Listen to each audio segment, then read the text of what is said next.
Cette vidéo concerne la nomenclature des acides binaires, c'est-à-dire les molécules qui ont comme formule générale H et X. Donc, ils sont composés d'un hydrogène et d'un non-métal. Donc, pour les acides binaires, comme pour les oxydes non métalliques, il y a deux nomenclatures. Une nouvelle, qui en général, qui n'est pas qu'en général, mais qui est tout le temps beaucoup plus simple, et une plus ancienne, voilà, qui n'est pas très difficile, mais qui est un tout petit peu moins simple, quoi. Donc, comme d'habitude, on va commencer par la règle. Donc, la règle, elle dit quoi? Elle dit que pour nommer un acide binaire, tu commences par le nom du non-métal, tu mets ure à la fin et ensuite tu mets d'hydrogène. Donc, c'est très simple. Donc, c'est parti. Le nom du non-métal, c'est chlore. D'accord? En fait, c'est le nom du non-métal auquel tu enlèves le E, hein, en réalité. Parce que chlore, E, ure, c'est un petit peu compliqué. Donc, chlorure d'hydrogène. Vous voyez? Le nom du non-métal, c'est ça. Il manque juste le E, en fait, on enlève le E. Brome-ure d'hydrogène, voyez?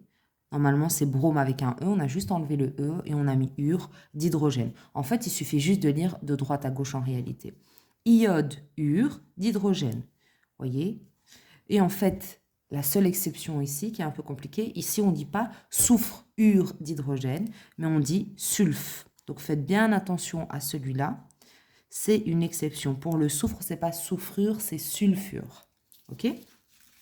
Pour l'ancienne nomenclature, bah, tout simplement, au lieu, ça commence toujours par acide, donc acide, et au lieu de mettre le hydrogène, bah, tu vas mettre hydrique, d'accord? Donc acide, chlore, hydrique, acide, brome, hydrique, acide, iode, hydrique, acide, sulf, hydrique. Donc vous voyez, c'est un petit peu plus original, mais c'est pas super compliqué non plus. Donc ça commence toujours par acide, l'ancienne nomenclature, et c'est chlore. Donc à chaque fois, le nom du non-métal auquel tu as enlevé le E. Ici, idem. Et comme d'habitude, la seule exception, c'est pas soufre hydrique, c'est sulf hydrique. Donc tu mets juste hydrique à la fin pour l'hydrogène en fait. C'est un adjectif pour l'hydrogène. Donc comme d'habitude, on va d'abord commencer par nommer les molécules et ensuite on va construire les molécules. Alors, ici, on va commencer par la nouvelle nomenclature parce que c'est super simple en fait. Donc, chlore-ure d'hydrogène. Donc, je note chlore-ure d'hydrogène.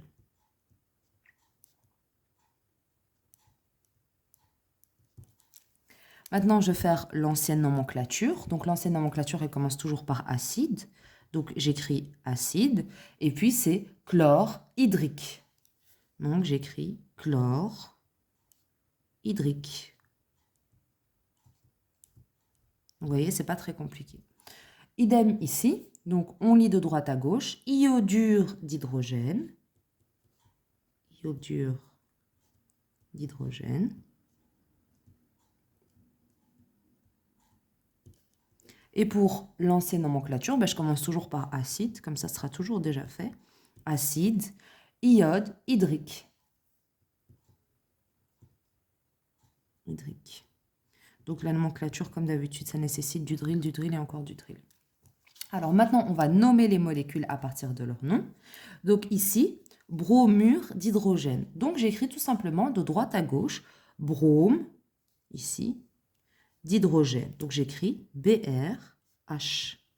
Tout simplement, comme d'habitude, pour vérifier si ma formule est bonne, je fais la méthode du chiasme. Donc j'écris H et BR. Je regarde ici, dans mon tableau périodique, l'hydrogène, c'est valence 1. Donc, je vais mettre ici valence 1. Et le brome, ici, c'est également valence 1. Donc, je mets 1. Je fais mon chiasme. Tac, tac. Je transforme les valences en chiffres romains en indices en chiffres arabes. Donc, tac, tac, tac. Ici, ça fait 1. Et ici, ça fait 1. Je simplifie les deux. Donc, la formule moléculaire du bromure d'hydrogène, c'est HBr. OK? Alors maintenant, pour ce qui est du fluorure d'hydrogène, bah, j'écris de droite à gauche ce que je lis. Donc, fluor d'hydrogène. Donc, fluorure d'hydrogène. Comme d'habitude, je vérifie que la formule est correcte. Donc, je mets H, F. H, je pense qu'on a compris maintenant que c'était valence 1. Et le fluor, ici, c'est valence également 1. Donc, je mets valence 1. Je fais le chiasme. Tac, tac. Je transforme les valences en je l'indice en chiffre romain, en chiffre ara, pardon. Tac, tac, tac. Ici, ça me fait 1. Tac, tac, tac, ça me fait 1. On simplifie les 1. Donc, la formule moléculaire du fluorure d'hydrogène, c'est HF.